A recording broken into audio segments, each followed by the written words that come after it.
मंजिल यूं ही नहीं मिलती राही को, एक दिल में जुनून जगाना पड़ता है। मंजिल यूं ही नहीं मिलती राही को, एक दिल में जुनून जगाना पड़ता है। पूछा चिड़िया से कि घोंसला कैसे बनता है, पूछा चिड़िया से कि घोंसला कैसे बनता है, बोली तिनका तिनका उठाना पड़ता है, बोली तिनका तिनका उठाना पड़ता है। नमस्कार दोस्तों, आप सभी का हमारे YouTube चैनल पर स्वागत है। अगर आप आज हमारे YouTube चैनल पर पहली बार आए हैं तो चैनल को सब्सक्राइब और ये जो पास वाली घंटी दिखाई दे रही इसे जरूर दबाना, जिससे आने वाले वीडियो की नोटिफिकेशन आप सबको सबसे पहले मिलेगी और वीडियो को भी सबसे पहले देख पाएं। आइए दोस्तों शुरू करते हैं। और आज है 31 दिसंबर और 2023 और ये है साल का आज अंतिम दिन और ये हो रही है आज हमारे साल के अंतिम दिन की करंट अफेयर कक्षा। कल हम नए साल के साथ नई शुरुआत करने वाले हैं और नए एक जोश और जुनून के साथ और इसी एक दृढ़ निश्चय के साथ कि 2024 के अंदर सिलेक्शन लेकर रहना है और ये समझ लेना कि 2024 संघर्ष का अंतिम साल होने वाला है और एक सरकारी नौकरी लेकर रहना है। तो today current affair episode number ये है हमारा 179। अगर आपने पिछले एक भी एपिसोड नहीं देखे हैं तो वो भी जरूर देख लेना, क्योंकि उसमें मैंने आप सभी के लिए 2023 के जो भी प्रमुख घटनाएं थी उनको शामिल किया है और उसके साथ स्टैटिक जीके को भी कवर किया है, तो वो भी आप जरूर देख लेना। इस वीडियो के अंदर हम विश्व, भारत और राजस्थान इन तीनों का तो करंट अफेयर शामिल करने वाला हूं और इसमें इसके साथ ही इसमें स्टैटिक जीके को भी साथ साथ में कवर कराने की कोशिश करूंगा। कम से कम समय के लिए, कम से कम समय में अधिक से अधिक मतलब कैसे फैक्ट ज्ञात करने हैं या उससे संबंधित जो कोई क्वेश्चन है वो कैसे निकालने हैं, तो इत्यादि हम इसमें शामिल करने वाले हैं। तो आज का पहला क्वेश्चन है वो है, हाल ही में किस अंतरिक्ष एजेंसी ने ओरिक्स अपेक्स मिशन लॉन्च किया है? आपको ये बताना है कि वो कौन सी अंतरिक्ष स्पेस एजेंसी है। यहाँ पर लिख देता हूँ मैं, स्पेस एजेंसी है जिसने मतलब हाल ही में ओसिरिक्स अपेक्स मिशन को लॉन्च किया है। ऑप्शन ए है वो है नासा, ऑप्शन बी है वो है इसरो, ऑप्शन सी है वो है जैक्सा और ऑप्शन डी है वो है रोसकोसमोस। ये चारों जो स्पेस एजेंसी है ये किस देश के, उस पर हम बात करने वाले हैं। पर पहले हम देख लेते हैं इस क्वेश्चन से रिलेटेड जो फैक्ट है वो। तो इसका राइट आंसर होगा वो होगा ऑप्शन नंबर ए होगा नासा। नासा द्वारा हाल ही में ये एक मिशन लॉन्च किया गया है जिसका नाम है ओरिनिक्स अपेक्स मिशन। और ये किससे संबंधित है? तो ये है खासकर जो उपग्रह होते हैं, क्षुद्र ग्रह से संबंधित है, उनके अध्ययन से संबंधित, मतलब उसका क्या है, मतलब पूरे जो भी रिलेटेड होते हैं उनसे संबंधित है ये। और उससे ये अध्ययन करेगा उन ग्रहों का कि कौन सा ग्रह पृथ्वी के कब निकटतम से गुजरता है या कब दूर से ज्यादा, क्या उसके लाभ है, क्या उससे हानि है, इत्यादि पर ये सोर्स करने के लिए ये मिशन शुरू किया गया। नासा किस देश की अंतरिक्ष स्पेस एजेंसी है? तो वो है यूएसए की, ये भी आपको ध्यान रखना है। और नासा का मुख्यालय कहाँ पर है? तो वो है आपका वॉशिंगटन डीसी के अंदर, ये भी आपको थोड़ा सा ध्यान रखना है। और यूएसए की राजधानी है वो भी है वॉशिंगटन डीसी। और किस नदी के किनारे है? वो है पेंटागन नदी के किनारे। और इसके अलावा एक और जो हडसन नदी के किनारे नासा का कौन सा या यूएसए का कौन सा शहर स्थित है? तो वो है आपका न्यूयॉर्क, ये भी आपको थोड़ा सा ध्यान रखना है। इसके अलावा इसरो, ये किस देश की स्पेस एजेंसी है? तो ये है भारत की, ये भी ध्यान रखना। और इसकी जो फुल फॉर्म होती है वो होती है इंडियन स्पेस रिसर्च ऑर्गेनाइजेशन। इसकी स्थापना कब हुई थी? तो वो हुई थी 15 अगस्त आगे आपको लिखना है। 1900 कब स्थापना हुई थी? तो वो हुई थी 1969 के अंदर, ये भी आपको थोड़ा सा ध्यान रखें। 69 है या 59 ये बताना आपको, 59 है, ये ध्यान रखना। और इसके अलावा वर्तमान में इसरो के अध्यक्ष कौन है? तो वो सोमनाथ है, ये भी ध्यान रखें, एस सोमनाथ। और हाल ही में इसरो की सबसे बड़ी मतलब उपलब्धि रही थी 2023 की, वो रहा था चंद्रयान 3 जो सफल लैंडिंग हुई थी दक्षिण ध्रुव के अंदर, ये भी ध्यान रखना। और ये जो लॉन्च कब किया गया वो मैं सारी अभी बताने वाला हूँ। इसके अलावा पहले ये देख लेते हैं जाक्सा किस देश की अंतरिक्ष स्पेस एजेंसी है? तो ये है जापान की, ये भी ध्यान रखना। और जापान की राजधानी क्या है? वो है टोक्यो। और इसके अलावा रोसकोसमोस, ये किस देश की स्पेस एजेंसी है? तो ये है आपकी रूस की, ये भी ध्यान रखना। और रूस की राजधानी है वो है आपकी मॉस्को। और इसके अलावा चंद्रयान 3, ये थोड़ा सा ध्यान रखना है क्योंकि ये जो 2023 का सबसे अगर इम्पोर्टेंट मिशन देखे अगर सभी देशों के अंतरिक्ष से रिलेटेड, तो भारत का यही है चंद्रयान 3। इसकी लॉन्चिंग कब हुई थी? तो 14 जुलाई को हुई थी। और ये सॉफ्ट लैंडिंग या सफलतापूर्वक ये कब वो दक्षिण ध्रुव पर उतरा था? तो वो था 23 अगस्त, ये भी आपको ध्यान रखना। और 23 अगस्त को कौन सा दिवस मनाया जाता है, तो राष्ट्रीय अंतरिक्ष दिवस। ये पहली बार घोषणा हुई है और मनाया जाएगा अगली साल। और इसके अलावा कौन, आपको ये बताना है कि चंद्रयान 3 किस रॉकेट के द्वारा लॉन्च किया गया था, उस रॉकेट का आपको नाम बताना है। और इसके अलावा चंद्रयान जो मतलब इसरो का एक सूर्य मिशन था आदित्य L1, उसको भी लॉन्च कर दिया गया था 2 सितंबर को। तो आपको ये बताना है कि जो उसे किस रॉकेट के द्वारा लॉन्च किया गया था, वो था PSLV-C57 रॉकेट। ये भी आपको ध्यान रखना है। ये था पहला क्वेश्चन। और इससे रिलेटेड जो भी अंतरिक्ष से रिलेटेड जो भी एजेंसी थी उस पर हमने बात की थी, और किस देश की कौन सी मुख्य थी ये भी आप। एक ये चीन की एजेंसी का क्या नाम है, जो चीन की अंतरिक्ष एजेंसी है उसका क्या नाम है, ये आपको भी कमेंट बॉक्स में बताना है। तो आज का दूसरा क्वेश्चन है वो है, हाल ही में भारत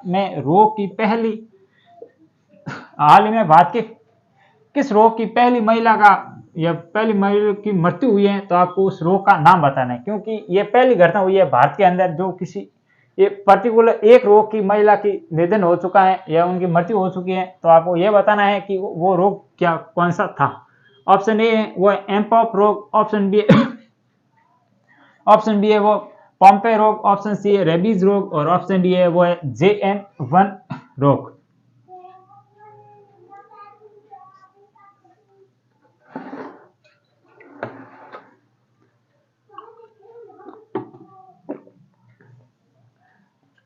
तो इसका राइट आंसर होगा वो होगा ऑप्शन नंबर बी, पेम्पर रोग। इसके संबंधित भारतीय एक ही रोगी था और उसकी भी मृत्यु हो चुकी है और वो थी महिला। ये भी ध्यान रखना है। ये रोग कौन सा है, तो ये किससे होता है, ये आनुवांशिक रोग है। ये भी ध्यान रखना, आनुवांशिक रोग है। और इसमें क्या होता है कि नर्वस सिस्टम है या तंत्र के अंदर वहां पर विकार पैदा हो जाता है। इस कारण इस रोग के जो भी रोगी ग्रस्त रहता है वो आखिरकार कम आयु में ही उसकी मृत्यु हो जाती है। और इसका कोई भी अभी तक इलाज नहीं है, ये भी ध्यान रखना, ना इलाज है ये बीमारी। और इसके अलावा रेबीज के टीके की सबसे पहले खोज किसने की थी, तो लुईस पास्चर द्वारा रेबीज के टीके की सबसे पहले रोग की खोज की गई, टीके की खोज। और इसके अलावा रेबीज मुक्त राज्य कौन सा है, तो वो है गोवा। रेबीज में किससे डर लगता है, पानी से डर लगता है और इसे हाइड्रोफोबिया भी कहते हैं। इसके अलावा JN1 हाल ही में ये भी चर्चा का काफी रोग चर्चा में रहा था। तो आपको ये बताना है कि जो ये JN1 ये किससे संबंधित है, तो ये है कोरोना वायरस से संबंधित है और कोरोना का ये नया वेरिएंट कह सकते हैं। ये भी आपको थोड़ा सा ध्यान रखना है। और आइए आगे बढ़ते हैं, देखते हैं आज का तीसरा क्वेश्चन। हाल ही में ब्रेक थ्रू पुरस्कार 2023 का संबंध किस क्षेत्र से है? इस पुरस्कार की घोषणा हो चुकी है। तो आपको ये बताना है कि ये पुरस्कार किस क्षेत्र में दिया जाता है। ऑप्शन ए वो है विज्ञान, ऑप्शन बी है खेल, ऑप्शन सी है गणित और ऑप्शन डी है योग। तो किस मतलब क्षेत्र से ये संबंधित है, तो ये है आपके मैथमेटिक्स या मैथ से संबंधित जो भी ये पुरस्कार दिया जाता है मैथ के क्षेत्र में। और 2024 का किसे दिया गया था, ये आपको कमेंट बॉक्स में बताना है। 2024 का किसे दिया गया है, ये क्वेश्चन इतना इंपॉर्टेंट नहीं है। इसमें एक शब्द आया है आपका योग। बता दें योग दिवस कब मनाया जाता है, 21 जून को योग दिवस मनाया जाता है। और पहली बार कब मनाया गया था, 2015 के अंदर, क्योंकि 2014 के अंदर घोषणा हुई थी और 2015 के अंदर पहली बार मनाया गया था। ये भी ध्यान रखना। और इस वर्ष 2023 में कौन से क्रम का योग दिवस मनाया गया था, तो वो मनाया गया था 8वें क्रम का। और उसकी थीम क्या थी वो आपको कमेंट बॉक्स में बताना है। योग दिवस 2000 जो मतलब 23 में मनाया गया था उसकी थीम आपको कमेंट बॉक्स में बताना है। और इसके अलावा योग यूनिवर्सिटी कहाँ पर, विदेश में पहली बार योग यूनिवर्सिटी कहाँ पर स्थापित की गई थी, तो वो की गई थी USA के अंदर। और इसके अलावा ये योग जो दिवस है ये किस मंत्रालय द्वारा मनाया जाता है, तो ये मनाया जाता है आयुष मंत्रालय के द्वारा। इस आयुष की फुल फॉर्म क्या होती है, A for Ayurveda, U for yoga, A for Ayurveda, Y for yoga, U for यूनानी, S फॉर सिंथेटिक और H फॉर क्या होगी, हेमियोपैथी। तो ये भी इसकी थोड़ी सी फुल फॉर्म भी आपको ध्यान रखना है।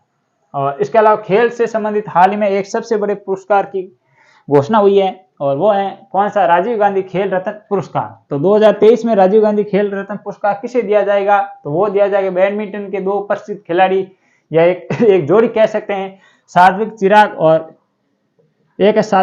और एक है शेट्टी। तो आपको ये कहाँ से संबंधित हैं, तो इनका संबंध है दोनों, एक है तेलंगाना, एक है केरल से, वहां से संबंधित है। उन्हें 2023 का खेल रत्न पुरस्कार दिया जाएगा। और इसमें इनामी राशि कितनी होती है, तो इनामी राशि कितनी होती है इसमें, तो इसमें कितने लाख रुपए दिए जाते हैं, 25 लाख रुपए दिए जाते हैं इस खेल रत्न पुरस्कार।